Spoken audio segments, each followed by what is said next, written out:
Kenapa berita kayak gini ada pas berita negatif di rezim saat ini sedang parah-parahnya?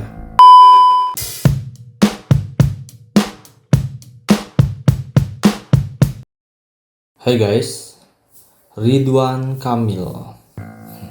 Guys, berita Ridwan Kamil langsung mengubur berita politik, berita korupsi, dan juga berita ekonomi lainnya. Gila sih. Kenapa ya?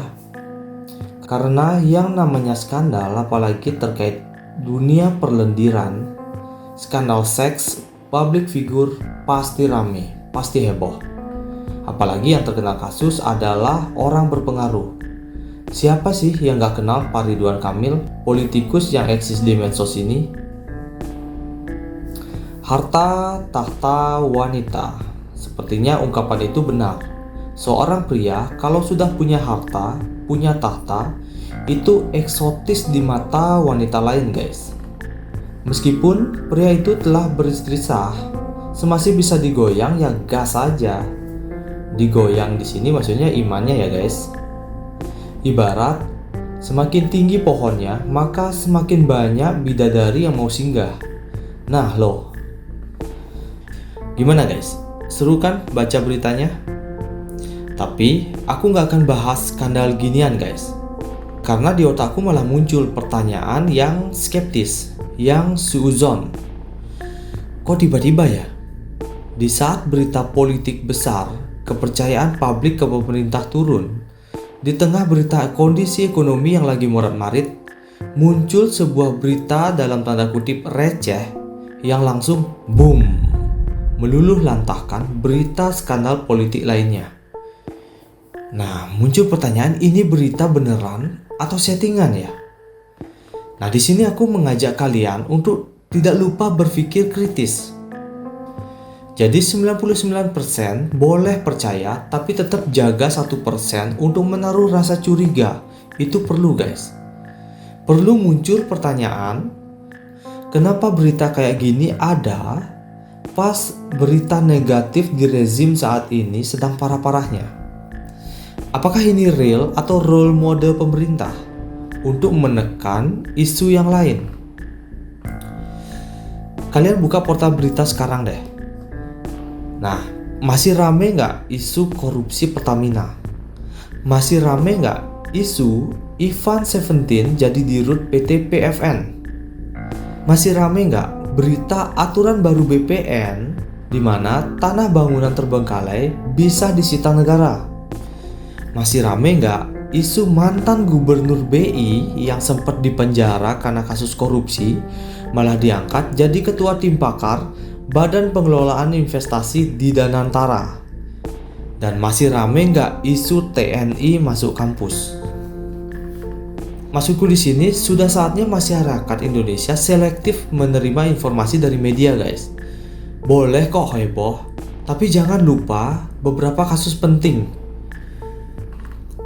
Memang harus diakui guys, secara psikologis sudah naluri manusia saat sedang fokus pada suatu hal gampang terdistrek ke hal yang berbau skandal seks, yang menarik, yang menghebohkan dari seseorang yang punya nama besar.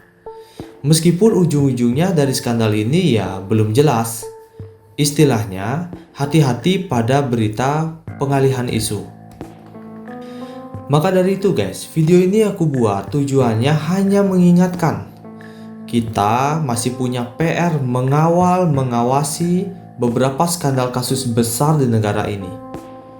Sekedar info, cara paling mudah meredupkan sebuah berita kasus besar adalah hold dulu sementara kasusnya di pengadilan, lalu ciptakan skandal baru yang bersifat aib public figure.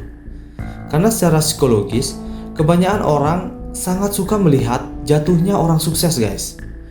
Penyimpangan yang dilakukan orang-orang berpengaruh itu sangat disukai masyarakat pada umumnya.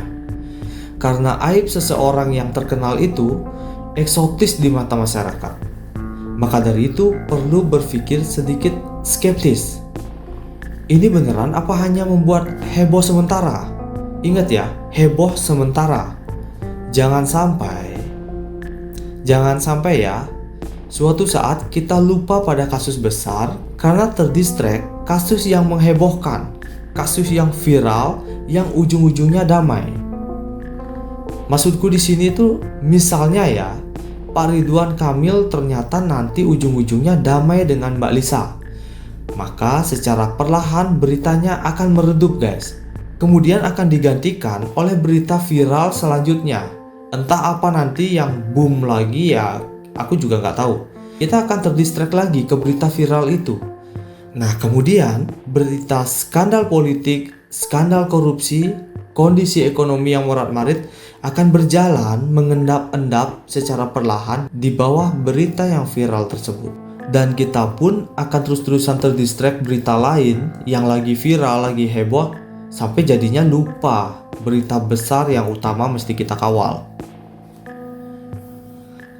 Guys, aku yakin sebetulnya banyak sekali pejabat kita yang lain yang punya skandal serupa. Hal ini udah jadi rahasia umum sih. Nih, aku kasih bukti. Kasus-kasus skandal lama yang pernah terjadi.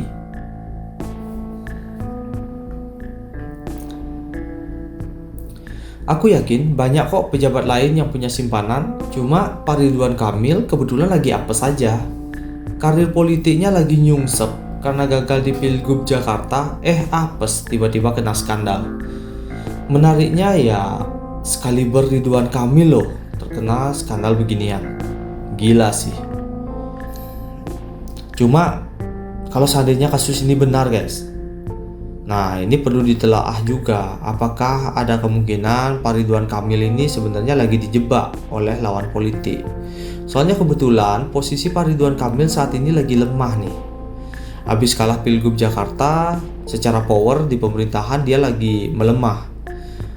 Karena sudah banyak dibahas, strategi menggunakan seorang wanita sebagai umpan pancingan untuk menjatuhkan lawan itu hal yang lumrah. Kebetulan juga Pak Ridwan Kamil ya tergoda. Umpan yang dilempar termakan oleh ikannya. Ya sebaik-baiknya pemimpin, soalnya manusia juga guys. Mungkin lagi apes saja. Mainnya dalam tanda kutip kurang hati-hati. Ya gitu guys. Harta, tahta, wanita. Di akhir video aku punya pertanyaan buat kalian. Jika kalian punya kesempatan memiliki harta dan tahta guys, apakah kalian juga akan menambahkan wanita ke list terakhir supaya komplit? Menjadi harta, tahta, dan wanita. Komen yang jujur ya. Sampai jumpa di video selanjutnya. Thank you.